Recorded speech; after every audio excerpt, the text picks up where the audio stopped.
धनुष्यबाण चिन्हाचं button दाबून नरेश म्हस्के यांना विजयी करणार ऐरोलीतील ज्येष्ठ नागरिकांचा निर्धार। दुसऱ्या कोणाला मतदान केले तर आपल्या जात्याला भरडले जाऊ याचं भान ठेवा। आपल्याला नरेंद्र मोदी यांना पंतप्रधान करायचंय म्हणून येत्या 20 मे रोजी धनुष्यबाण चिन्हाचं बटन दाबून नरेश म्हस्के यांना निवडून आणायचंय असा निर्धार ऐरोलीतील राजीव गांधी उद्यानातील ज्येष्ठ नागरिकांनी आज व्यक्त केला आहे। ठाणे लोकसभा महायुतीचे शिवसेनेचे उमेदवार नरेश म्हस्के यांच्या निवडणूक प्रचारार्थ ऐरोली येथे गुरुवार दिनांक 9 मे रोजी सकाळी प्रभात फेरी काढण्यात आली। यावेळी सेवानिवृत्त पोलीस अधिकारी, ज्येष्ठ नागरिक, मानवता ग्रुपचे सभासद, पतंजली योग केंद्राचे सदस्य, ऐरोली हास्य क्लबचे सदस्य, शिवसेना, भाजपा, राष्ट्रवादी काँग्रेस, मनसे, रिपाई व मित्रपक्षांचे नेते, पदाधिकारी आणि कार्यकर्ते मोठ्या संख्येने उपस्थित होते।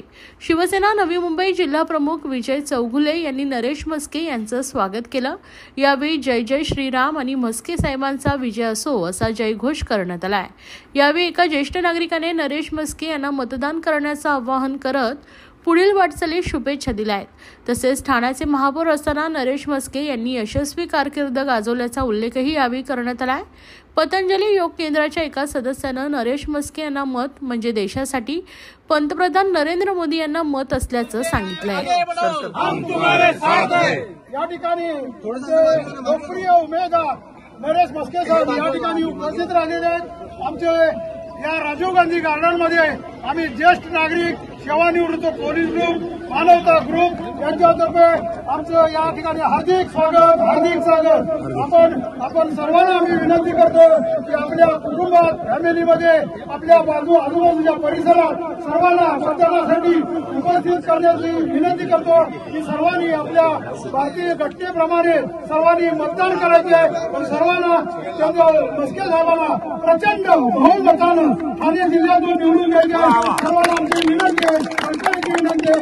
लोकप्रिय उमेदवार आहेत आणि भरपूर उमेदवार आहेत, यांचं खरोखर या ठिकाणी आपण सर्च करण्यासाठी आपण सगळेजण उपस्थित राहिलोय त्याबद्दल सर्वांना पतंजली योग पक्षातर्फे सर्वप्रथम आपले माजी महापौर यशस्वी कारकीर्द त्यांनी केली, त्यांच्या आता खासदारकीसाठी उभे आहेत, तर त्यांच्या पुढच्या वाटचालीसाठी आमच्या पतंजली योग पक्षातर्फे आणि आपल्या सर्वांतर्फे मी शुभेच्छा व्यक्त करतो। म्हस्के साहेब आलेले आहेत आपल्या भेटीसाठी, त्यांचं सर्वांनी स्वागत केलेलं आहे। आपलं कर्तव्य आहे की येत्या 20 तारीखला आपण धनुष्यबाणावरती शिक्का मारून आपलं कर्तव्य आपण पूर्ण करायचं आहे। जर तुम्ही इतर कोणाला मत दिलं तर जात्यामध्ये भरटले जाणार आहात, याचे तुम्ही भान ठेवा आणि आपल्याला मोदी साहेबांनाच परत पंतप्रधान करायचं आहे।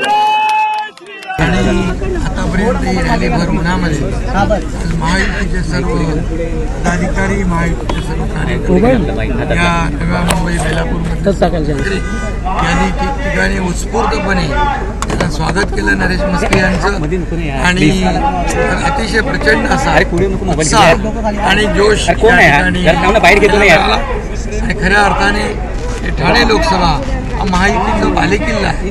त्यामुळे इथं प्रचंड मोठ्या संख्येने, मोठ्या प्रमाणावर या नव्या मुंबईतून देखील महायुतीचे उमेदवार नरेश म्हस्के यांना प्रचंड मताधिक्य मिळेल, लीड मिळेल।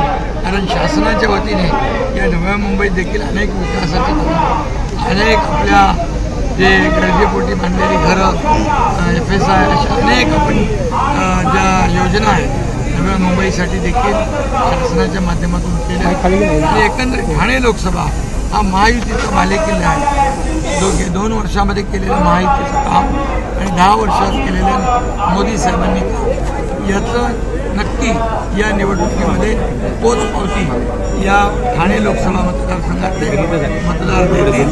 नरेश म्हस्के प्रचंड मताधिक्याने विजयी करतील असा विश्वास मी या ठिकाणी व्यक्त करतो। रॅली नव्हती तर ही विजयी रॅली होती।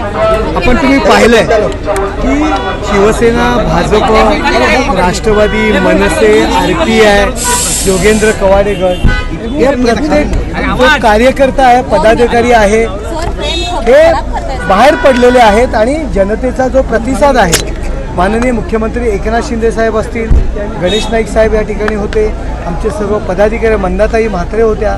जो जनतेचा प्रतिसाद आहे तो आपण पाहिलेला आहे आणि पुन्हा एकदा नरेंद्र मोदी साहेबांना पंतप्रधान करण्याकरता नवी मुंबई सज्ज झालेली आहे. नक्कीच, पण ज्या पद्धतीनं विरोधक आरोप करतायत, आता राजन विचारे यांनी जे गंभीर आरोप केले आहेत मुख्यमंत्र्यांवर, तडीपार होतील असं संजय राऊत म्हणतात 4 तारखेनंतर, याला उत्तर कसं? हे बघा, संजय राऊत आणि आणखी कोण, राजन विचारे यांना काय आता मुद्दे राहिलेले नाही आहेत. जे स्वतः संजय राऊत जेलमध्ये जाऊन आलेले आहेत आणि ते जामिनावरती आहेत, त्यांनी प्रथम त्याचं भान ठेवावं. राजन विचारेंना आता काही त्यांची बुद्धी भ्रमिष्ट झालेली आहे आणि त्यामुळे ते अशा पद्धतीचे आरोप करत आणखी थोड्या दिवसांनी वेगवेगळे आरोप करतील. कारण त्यांच्या रॅलीला माणसं नव्हतात. काल भास्कर जाधव यांची नवी मुंबई सभा होती, 40 ते 50 लोक फक्त होते. तुम्ही माहिती घ्या, त्याचं फुटेज घ्या मागून आणि आपल्या चॅनलला दाखवा. शरद पवार ज्या पद्धतीनं म्हणतायत की जे प्रादेशिक पक्ष आहेत ते काँग्रेसमध्ये विलीन होतील, अजितदादा म्हणतात की शिवसेना उभाटा पक्ष विलीन होणार नाही, वाटत नाही त्यांना असं होईल. हे बघा, ठाणे लोकसभेचं निवडणूक मी लढतोय. ठाणे लोकसभा संदर्भात आपण विचार, आणि पवारसाहेब फार मोठे आहेत, त्यांच्याबद्दल मी काय बोलणार.